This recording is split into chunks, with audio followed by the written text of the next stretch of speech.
Chaque année, la nuit du 31 décembre est célébrée avec éclat à travers le monde, une explosion de lumière, de festins et de festivités.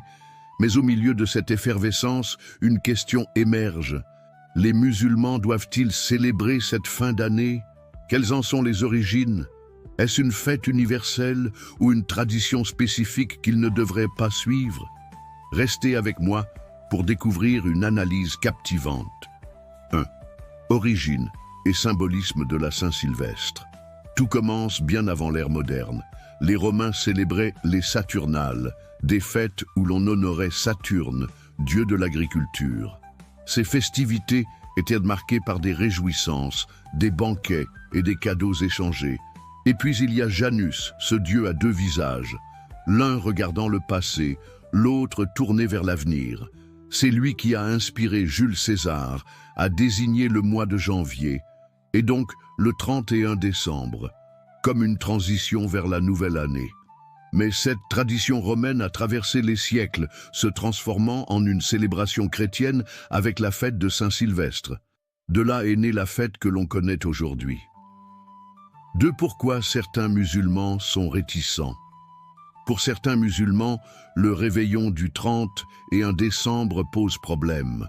Non pas à cause du feu d'artifice ou du festin, mais parce que cette fête porte des racines historiques et religieuses spécifiques, des rituels païens et chrétiens qu'ils ne souhaitent pas imiter. L'islam propose déjà ses propres célébrations, comme la fête de l'Aïd ou le mois sacré du Ramadan. Et son calendrier basé sur les cycles lunaires marque le début de l'année avec Muharram. Le 31 décembre, pour eux, n'a donc rien de significatif. Il existe aussi une inquiétude. Célébrer cette date, c'est risquer de diluer son identité musulmane dans une tradition culturelle étrangère, voire la rendre trop matérialiste. 3. Et si c'était plus complexe que ça? Mais est-ce si simple? Certains musulmans pensent différemment. Ils voient dans cette nuit une opportunité, non pas de copier, mais de partager, une occasion de marquer la fin d'une année avec leurs proches, dans un esprit de simplicité et d'unité. Après tout, il ne s'agit pas forcément d'alcool ou de danse. Cela peut être un moment de réflexion, de gratitude, et pourquoi pas, de petites résolutions pour un avenir meilleur. Ce n'est donc pas seulement une question d'interdiction ou de permission, mais plutôt une réflexion sur la façon de vivre cette transition. 4. La clé, le respect et le libre choix. Alors, que faut-il faire?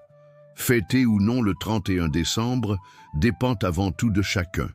La tradition de l'islam repose sur la foi, la modestie et le respect, mais aussi sur une capacité d'adaptation au contexte social et familial.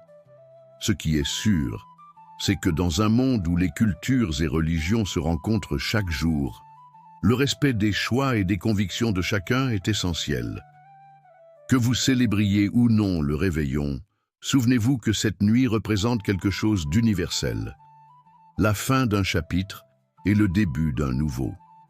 Une opportunité de mieux se connaître et d'avancer. Et pour vous, que symbolise cette transition? Faites-vous partie de ceux qui célèbrent ou qui préfèrent méditer cette étape différemment? La parole est à vous. La richesse de l'humanité réside dans sa diversité. Merci d'avoir écouté. Partagez vos avis en commentaire.